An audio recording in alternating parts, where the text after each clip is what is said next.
Lenora. Lenora is different from others. Years of perfect stitching experience. Lenora linen, cotton cloth and stitching. Pandikad Road, Vandoor.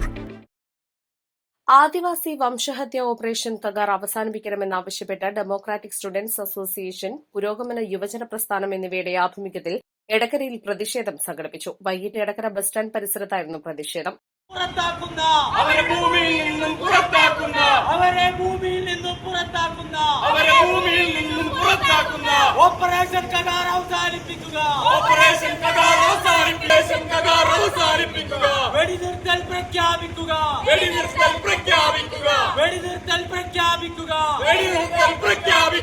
സ്വന്തം ജനതയ്ക്ക് നേരെയുള്ള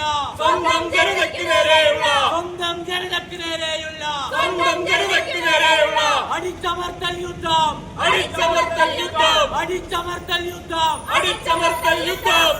തങ്ങളുടെ ആവശ്യങ്ങൾ ഉന്നയിച്ചുള്ള പോസ്റ്ററുകൾ പതിക്കുകയും ലഘുലേഖകൾ വിതരണം ചെയ്യുകയും ചെയ്തു. ഭരണഘടനയെയും നിയമവാഴ്ചയെയും അട്ടിമറിച്ചുകൊണ്ട് ഇന്ത്യൻ ഭരണകൂടം നടത്തിക്കൊണ്ടിരിക്കുന്ന ആദിവാസി വംശഹത്യ ഓപ്പറേഷൻ കഗാർ അവസാനിപ്പിക്കുക, മധ്യേന്ത്യൻ വനമേഖലയിൽ വെടിനിർത്തൽ നടപ്പാക്കിക്കൊണ്ട് മാവോയിസ്റ്റുകളുമായി ചർച്ച നടത്തുക, ആദിവാസി മേഖലയിലെ സൈന്യത്തെയും സൈനിക ക്യാമ്പുകളും പിൻവലിക്കുക, പുതിയ ഖനന കരാറുകളിലും കോർപ്പറേറ്റ് ഉടമ്പടികളിലും ഒപ്പിടാതിരിക്കുക, മുഴുവൻ രാഷ്ട്രീയ തടവുകാരെയും വിട്ടയക്കുക, സൈന്യത്തെ ഉപയോഗിച്ച് സ്വന്തം ജനതയെയും അവരുടെ ജനാധിപത്യ സംവിധാനങ്ങളെയും അടിച്ചമർത്തുന്ന ഓപ്പറേഷൻ കഗാർ അവസാനിപ്പിക്കുക തുടങ്ങിയ ആവശ്യങ്ങളാണ് പ്രതിഷേധക്കാർ ഉന്നയിച്ചത്. ആഭ്യന്തരമന്ത്രിയായിട്ടുള്ള അമിത്ഷാ 2026 ആകുമ്പോഴേക്കും ഇന്ത്യയിലെ മുഴുവൻ മാവോയിസ്റ്റുകളെയും തുടച്ചു നീക്കും എന്നുള്ളൊരു പ്രഖ്യാപനം ഏകദേശം 2-3 വർഷം മുന്നേ നടത്തിയിരുന്നു. അപ്പോൾ അതിൻ്റെ ഭാഗമായിട്ട് operation green hunt, operation Samadhan Prahar തുടങ്ങിയ പദ്ധതികളൊക്കെ മധ്യേന്ത്യയിൽ, പ്രത്യേകിച്ച് നമ്മുടെ സൗത്ത് ഇന്ത്യയിൽ, അത് കേരളത്തിൽ നടന്നിട്ടുണ്ട്.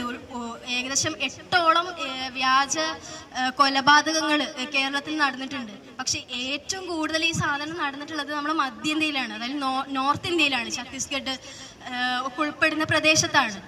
അപ്പോൾ ഈ ഓപ്പറേഷൻ കഗാറിലേക്ക് വരികയാണെങ്കിൽ അതിനൊരു തുടക്കം ഏകദേശം നേരത്തെ ഞാൻ പറഞ്ഞ 2 പദ്ധതികളാണ് അതിന് തുടക്കമായിട്ട് നമുക്ക് കാണാൻ കഴിയുക. അത് കഴിഞ്ഞിട്ട് ഏകദേശം 2024 ആകുമ്പോഴേക്കാണ് ഓപ്പറേഷൻ കഗാർ ആരംഭിക്കുന്നത്.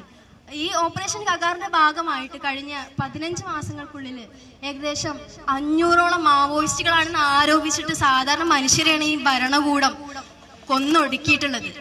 അതായത് ഏകദേശം 500ഓളം ആൾക്കാരെ. നമ്മളവിടെ 8 വ്യാജ ഏറ്റുമുട്ടൽ കൊലപാതകങ്ങൾ നടന്നത് നമുക്കറിയാം. ഈ നിലമ്പൂർ ഭാഗത്തൊക്കെയാണ്. അന്ന് നമുക്ക് അത് എത്രയേറെ നീതിയില്ലായ്മയാണെന്ന് ബോധ്യപ്പെട്ടിട്ടുണ്ട്. അപ്പൊ നിങ്ങളൊന്ന് ആലോചിച്ച് നോക്കുക.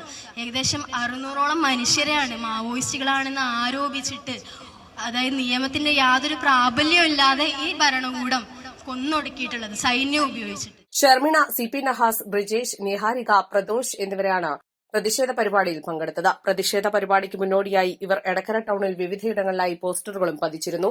East live, Edakkara.